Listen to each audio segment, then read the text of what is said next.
Pois finalmente saiu a regulação de criptoativos pelo Banco Central do Brasil, que era amplamente aguardado desde 2023. E eu recebi vários pedidos para comentar as normas que foram divulgadas pelo Bacen, e eu busquei nos últimos dias, foi tudo divulgado na segunda-feira, dia 10 de novembro, e eu li boa parte das normas, li análises sobre as normas, li opiniões de vários analistas nas redes sociais, vi na imprensa, conversei também com amigos e colegas do setor, advogados, para entender os impactos e tudo que está sendo estipulado agora pelo regulador. Então, o que eu vou passar aqui são as minhas análises e opiniões com base no que está divulgado, com base na minha interpretação. Então, qualquer equívoco, correção, por favor, comentem aqui embaixo e eu vou me retratar, seja no comentário fixado, ou então num vídeo futuro.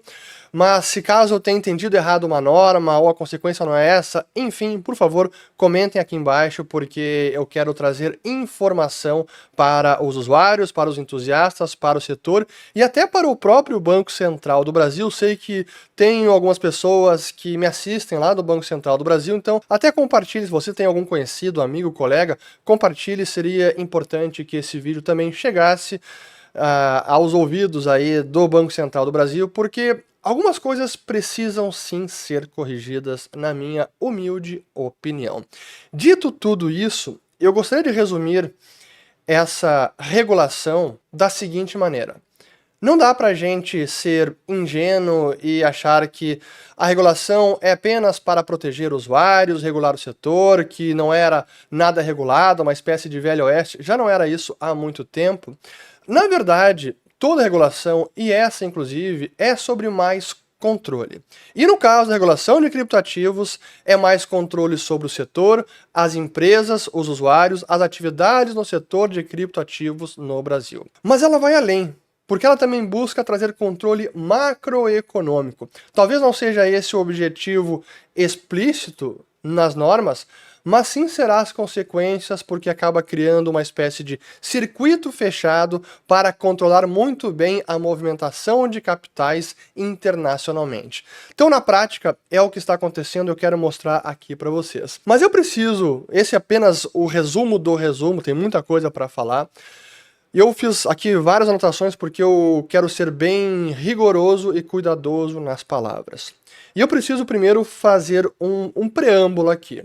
Quem já me conhece há mais tempo e segue o canal sabe muito bem da minha opinião e visão sobre regulação. Eu defendo autorregulação do mercado. Para mim, mais a médio e longo prazo, ela é mais sustentável, mais produtiva, porque tanto os acertos quanto os erros de uma regulação recaem sobre aqueles que estão atuando no setor. No caso do regulador, se o Banco Central acabou adotando uma norma que é nociva para o setor ou vai contra os interesses dos usuários das empresas, se algo der errado, quem responde pelo erro não é o Banco Central, são as empresas, são os clientes. Mas, enfim, essa é uma questão mais filosófica, eu queria deixar isso bem claro, que é o que eu defendo, sim, é a autorregulação, e eu defendo quanto mais liberdade e privacidade, sim, para o cidadão, melhora.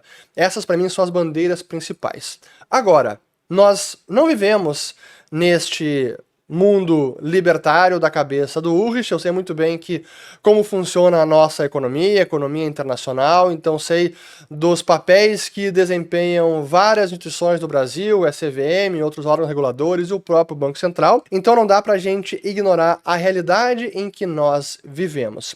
E eu falo aqui para vocês tanto como cidadão, como entusiasta, como cliente de empresas desse setor, como empreendedor também, porque eu já passei por empresas desse setor, e hoje sou sócio da Liberta Investimentos, uma empresa do mercado financeiro devidamente regulada, e também sócio, investidor e conselheiro da Orange BTC, empresa que no mês de outubro listou suas ações na B3.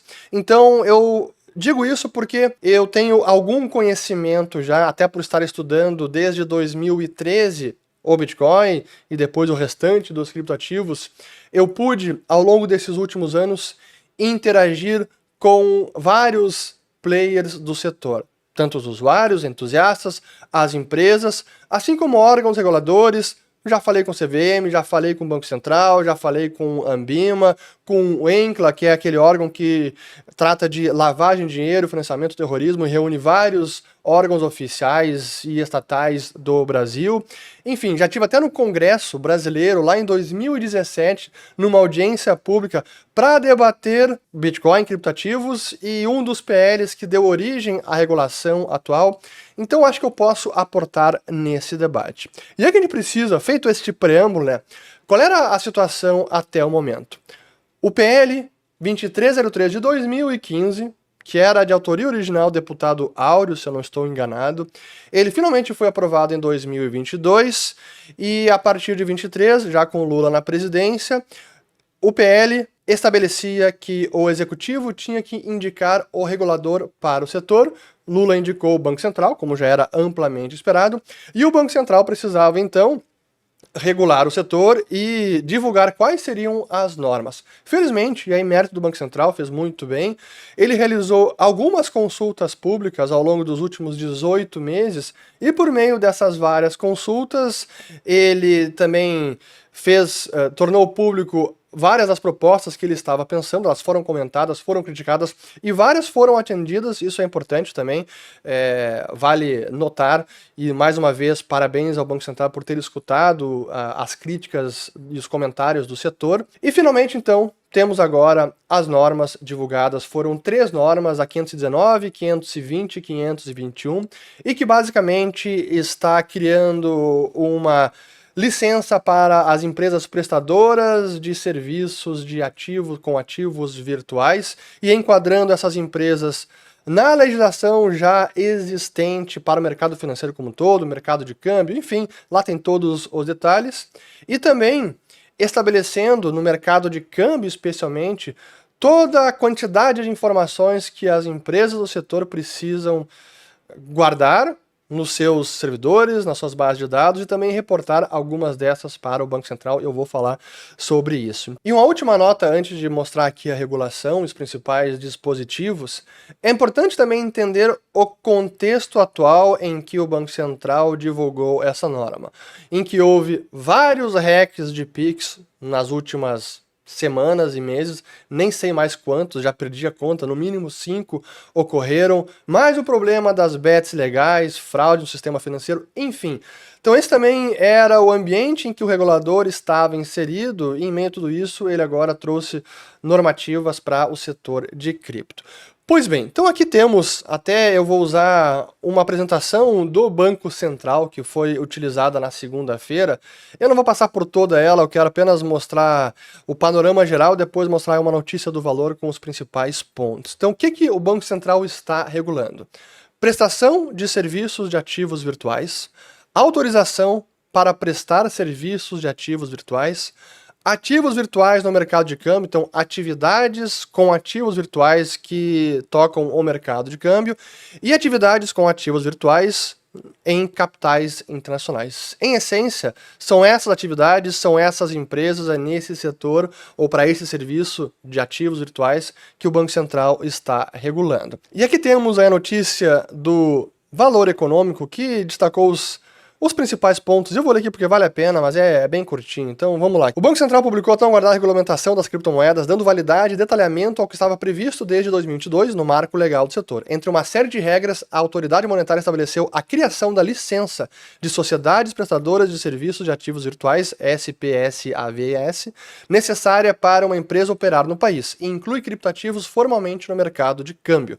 A íntegra do regulamento está nas resoluções do Banco Central, 519, 520 e 521, e elas são resultado das propostas normativas nas consultas públicas 97 de 23, 109 de 24, 110 de 2024 e 111 de 2024. Então foram 4 consultas públicas. Aqui os 8 pontos principais. Licença. Segundo o Banco Central, as entidades que prestam serviços de ativos virtuais precisam cumprir regras de proteção e transparência nas relações com os clientes.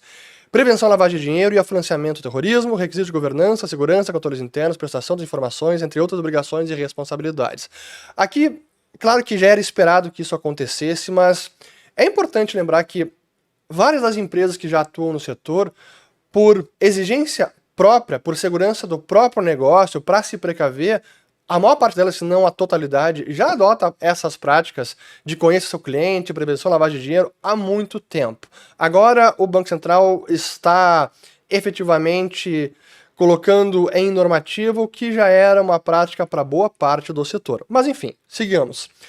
Divisão entre custodiantes, intermediários e corretoras. Então, há uma agora divisão entre as atividades intermediárias, aquelas que apenas intermediam o serviço de compra e venda e transferência, custodiantes, que apenas custodiam em nome de clientes as chaves privadas, as senhas, então é uma custódia terceirizada, e as corretoras, que desempenham as duas atividades. Normalmente, as corretoras de criptoativos desempenham esses dois papéis, tanto de intermediação financeira, compra e venda, é o espaço de negociação, a bolsa de negociação, e também a parte de custódia. E aqui tem apenas deixar claro essa divisão. Aí vem a questão de requisitos de capital mínimo. Um dos pontos mais polêmicos, o Banco Central mudou aquilo que estava previsto na consulta 109 e definiu que os requisitos de capital mínimo para uma empresa operar com criptomoedas no Brasil agora seguem as determinações da Resolução Conjunta número 14 do Conselho Monetário Nacional. Assim, conforme o diretor de regulação do Banco Central, Gilneu Vilvan, explicou na coletiva de imprensa, os novos requisitos de capital mínimo em criptomoedas vão de 10,8 milhões, dependendo ali da atividade, a 37,2 milhões, a depender dos riscos da atividade. E claro, aqui o advogado Rodrigo, aqui sócio da CBA, diz o seguinte, ó, uma intermediária cairia no capital mínimo de 10,8 milhões, ao passo que uma corretora que faça operações complexas como staking, chegam a 37,8 milhões. Na regra anterior, intermediárias precisavam de capital mínimo de 1 milhão, custodiantes de 2 milhões e corretoras de 3 milhões. Então houve um aperto enorme nas exigências de capital. Mas depois eu vou resumir aqui aí os meus comentários, por enquanto eu estou aqui apenas resumindo os principais pontos. Mais 5 aqui, daí a gente termina. As resoluções também estabelecem que transações internacionais com criptomoedas serão incluídas no mercado de câmbio. A regra atinge diretamente as chamadas stablecoins, criptomoedas de valor atrelado ao de alguma divisa tradicional, como o dólar, na paridade 1 para 1, praticamente representando em blockchain aquela moeda. Isso já era esperado, que o Banco Central enquadraria esse tipo de transação no mercado de câmbio. Aqui nenhuma novidade, apenas está formalizando o que já era amplamente aguardado. Aí, impostos. Gilneu Vilvan disse em coletiva de imprensa que a questão tributária é de competência da Receita Federal e, portanto, não seria alterada pela regulamentação do Banco Central. Ou seja, mesmo as operações com stablecoins entrando no mercado de câmbio, ainda não há definição sobre se incide ou não cobrança de imposto sobre IOF. Então, é Receita, mas a gente imagina o que pode acontecer. Vou deixar esse comentário mais pro final, não quero me antecipar. Cartões cripto. Por outro lado, o executivo do BC deixou claro que a emissão de cartões de débito para pagamentos em criptomoedas, uma novidade que esteve bastante em alta em 2005, só pode ser feita para clientes brasileiros se o emissor tiver autorização local do Banco Central. Isso significa que cartões emitidos por protocolos descentralizados localizados no exterior, como Cast, Avalanche e outros, não poderiam mais ser utilizados por clientes brasileiros. Isso só poderá ocorrer se os emissores passarem a ter presença nacional.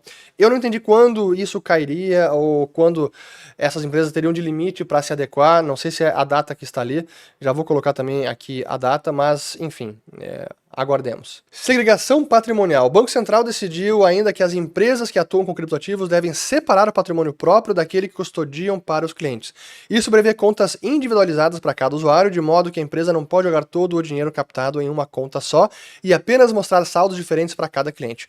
As empresas precisarão apresentar provas de reservas para garantir que estão cumprindo com a norma, inclusive com a realização de uma auditoria independente nos demonstrativos das prestadoras em bases bienais. Cronograma: as empresas devem se adaptar às novas regras até 2 de fevereiro de 2026 para a obtenção da licença. A partir dessa data, a norma entra em vigor. O reporte de operações cambiais com criptoativos ao Banco Central, por sua vez, deve começar a ser feito em 4 de maio do ano que vem. Então, as empresas que já estão atuando têm este prazo até 2 de fevereiro para se adequarem às exigências, ou pelo menos para iniciarem o processo de obtenção de licença.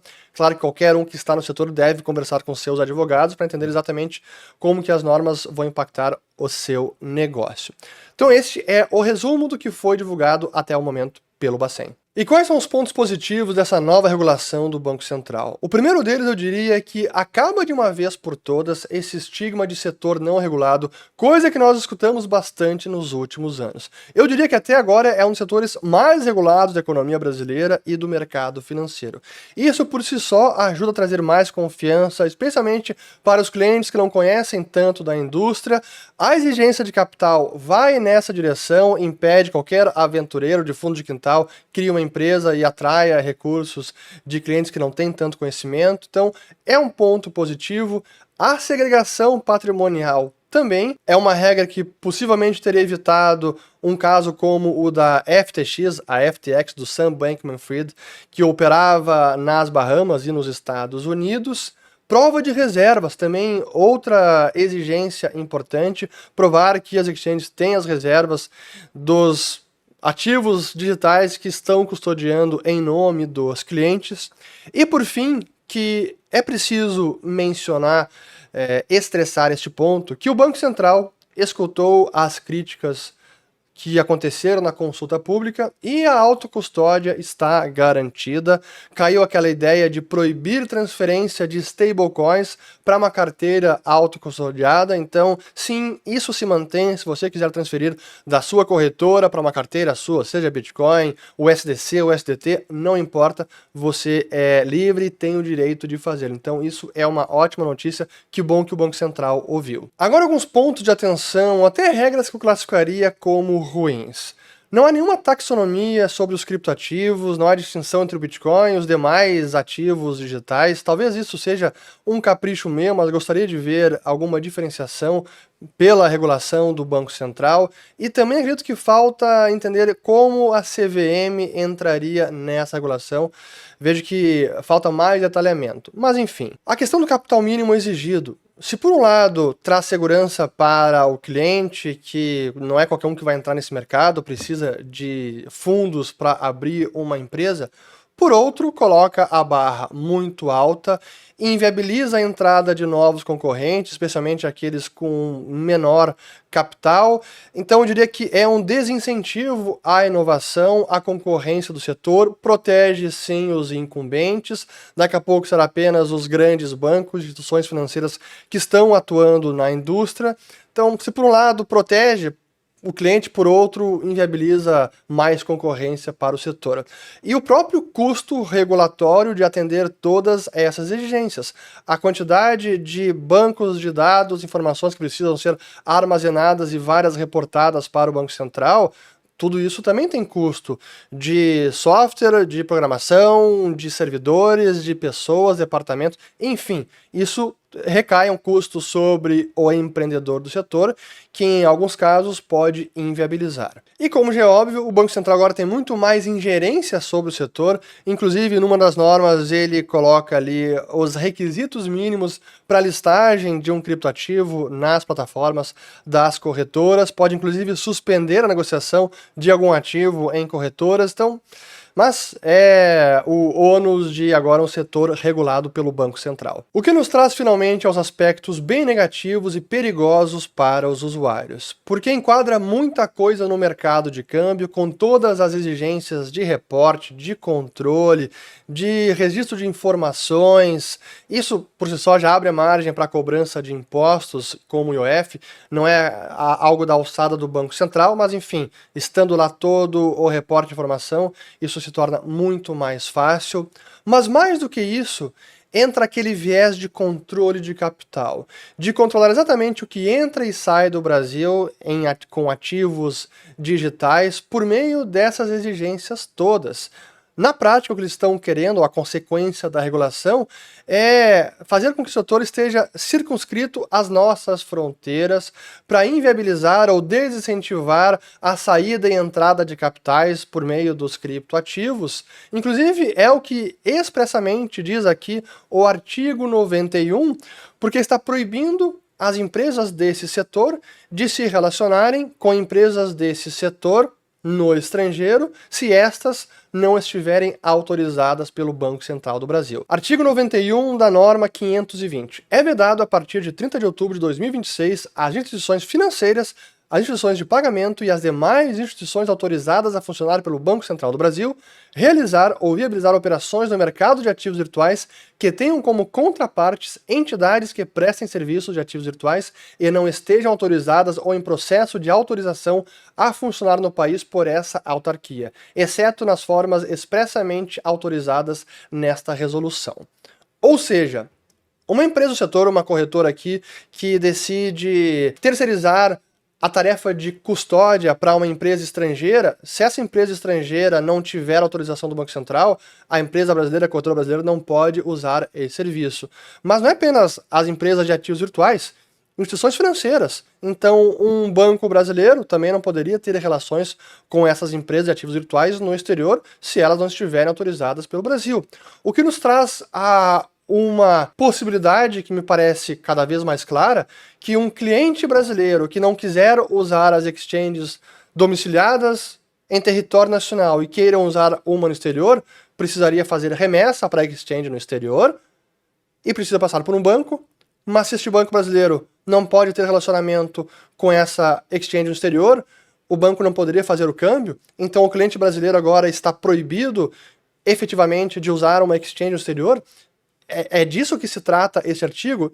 Não está plenamente claro, mas isso inviabiliza muita coisa e vai no espírito de restringir cada vez mais e impedir, inviabilizar a movimentação de capitais com ativos virtuais. Na prática, é o que se está estipulando com esse artigo. Então, gostaria que o Banco Central revisitasse esse artigo, alterasse ele, porque aqui ele está restringindo demais e possivelmente inviabilizando os clientes brasileiros de se relacionarem com exchanges no exterior. Então, realmente, aí é algo prejudicial para os cidadãos brasileiros. E aqui chegamos a um dos pontos mais nevrálgicos e delicados e potencialmente perigosos para os clientes ou os usuários finais. Por que o Bacen exige a manutenção e a coleta de uma série de informações dos usuários, dos clientes, não apenas para que essas informações sejam mantidas nas bases de dados, nos servidores das empresas, mas boa parte disso também seja reportada ao Banco Central.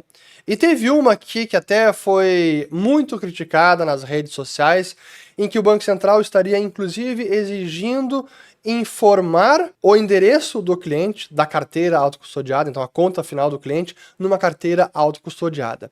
E claramente essa é uma exigência sensível e potencialmente desastrosa. E eu vou mostrar aqui o que diz na resolução, só para a gente entender. Então esse é o anexo aqui, na resolução 521, e diz o seguinte, informações a serem enviadas ao Banco Central do Brasil em relação às operações de prestação de serviços de ativos virtuais previstas nesta resolução. E a parte que interessa é aqui a seguinte, que diz que a transferência de ativo virtual de ou para carteira autocustodiada que não envolva pagamento ou transferência internacional com ativos virtuais precisa coletar data da operação, identificação do cliente, então imagino que seja nome, CPF, CNPJ, denominação do ativo virtual, é Bitcoin, é Ether, é o USDC, o STT, quantidade do ativo virtual, é 0,1 BTC, é um Ether, é um dólar Tether,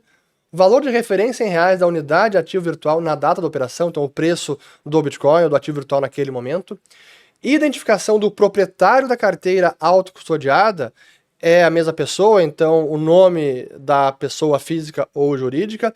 E por fim, informação sobre se a carteira autocustodiada é origem ou destino. Então se a operação é de origem de uma carteira autocustodiada, que está depositando na corretora, ou se é destino, está sacando a corretora e enviando para essa carteira autocustodiada. O que não aparece aqui, e é preciso até retificar muito do que eu vi nas redes sociais, o Banco Central não está pedindo que se informe o endereço público da carteira para a qual foram transferidos os ativos digitais. Felizmente, ele não está pedindo isso. No entanto, apenas com essas informações, já seria possível para um analista de blockchain, fazendo análise de dados on-chain, inferir, com base nessas informações, poderia inferir qual é o endereço final do cliente. Sabendo qual é o endereço da exchange, faz uma análise lá do blockchain do Bitcoin, por exemplo, e poderia inferir, pô, quem é que recebeu 1 BTC e saiu da carteira aqui da exchange e foi para, essa carteira aqui recebeu 1 BTC. Então, é algo potencialmente perigoso, porque revela informações sobre os usuários, informações sensíveis de recursos, de patrimônio, e que agora ficaria depositadas, informações depositadas nos servidores do Banco Central do Brasil. E o que é pior, boa parte dessas informações exigidas agora pelo Banco Central do Brasil já eram exigidas pela Instrução Normativa 1888 de 2019 da Receita Federal do Brasil. Aqui tem o capítulo 3 da obrigatoriedade de prestação de informações. Praticamente a mesma coisa que as corretoras domiciliadas no Brasil já tinham que reportar à Receita Federal. Então nós teremos agora duas bases de dados que não se comunicam, em tese, Receita Federal do Brasil, Banco Central do Brasil, coletando quase as mesmas informações e tendo que proteger essa base de dados valiosa e perigosa, porque se ela for acessada por um agressor hacker, for invadida, tiver acesso às informações, olha o risco que se expõe, que os clientes acabam expostos, olha o perigo para os cidadãos, os usuários que estão usando as corretoras.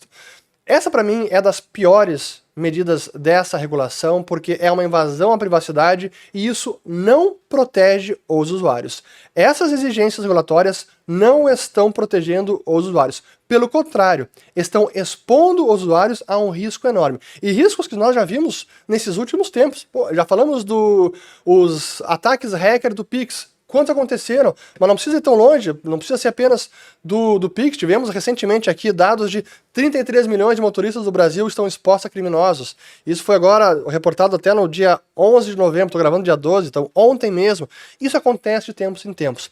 E quanto mais informações são exigidas e transmitidas e guardadas pelo Banco Central ou qualquer agência estatal, maior é o perigo para o usuário final. Claro que eu entendo a posição do Banco Central como regulador, ele vai regular e vai exigir mais controle, não esperava nada diferente disso, mas é preciso dosar muito bem as informações, a quantidade, que tipo de informação deve ser solicitada pelas empresas pelo perigo que os usuários acabam sendo expostos. Então, eu espero também que o Banco Central reveja essa lista de informações, assim como a Receita Federal também, a ser enviada para essas instituições federais. E quais deverão ser as consequências dessa regulação? Em tese, ela serve para deixar o setor mais transparente, mais regulado, e isso por si só deveria atrair mais investimentos dos empreendedores. Infelizmente, eu diria que isso é insuficiente, porque com as normas que estão aqui estipuladas, talvez isso até inviabilize mais investimento e atraia menos empreendedores para inovarem no setor de criptoativos no Brasil. E os efeitos práticos é que os clientes, os usuários, vão acabar buscando formas de contornar essas exigências, vão buscar players, empresas fora do Brasil, vão acabar recorrendo a exchanges descentralizadas, as famosas DEX, enfim, vão encontrar meios de se proteger do que, na minha humilde opinião, é sim uma invasão de privacidade e que não traz segurança para o usuário, nem para as empresas, na verdade, coloca um grande risco, um potencial alvo nas costas dos usuários que estão usando o serviço de ativos virtuais no Brasil. Então esse é o resumo da ópera, espero que tenha ficado claro, são as minhas interpretações, avaliações, conclusões do que foi divulgado pelo Banco Central, não é uma análise exaustiva, se eu errei alguma coisa, comentem aqui abaixo, o meu objetivo é contribuir para o debate e para o ambiente regulatório desse setor no Brasil, por tudo que ele representa, pelo potencial que ele tem, pelas ideias por trás, que vocês sabem que eu defendo há tanto tempo, e por isso eu estou aqui falando de maneira muito franca e aberta com todos que estão assistindo. E para encerrar, eu queria compartilhar apenas o primeiro parágrafo do chamado O Manifesto de um Cypherpunk. Porque, infelizmente, as ideias de liberdade já são pouco defendidas no Brasil, mas eu diria que a privacidade é menos ainda defendida. E ela precisa ser defendida porque privacidade faz parte, sim, de uma sociedade aberta, de uma sociedade livre e próspera. E manter a sua privacidade, exigir privacidade, defender a sua privacidade, não é crime algum.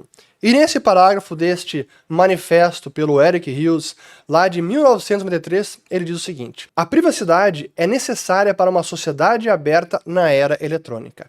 Privacidade não é sigilo. Um assunto privado é algo que não se quer que o mundo inteiro saiba, mas um assunto secreto é algo que não se quer que ninguém saiba. Privacidade é o poder de selecionar revelar-se ao mundo.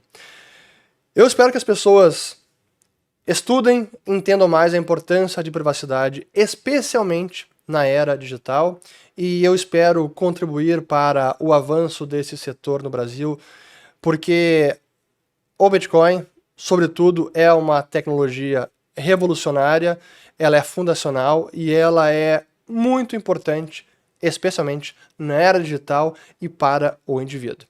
Espero que vocês gostem desse vídeo, compartilhem, se inscrevam no canal, ativem o sininho e volto no próximo.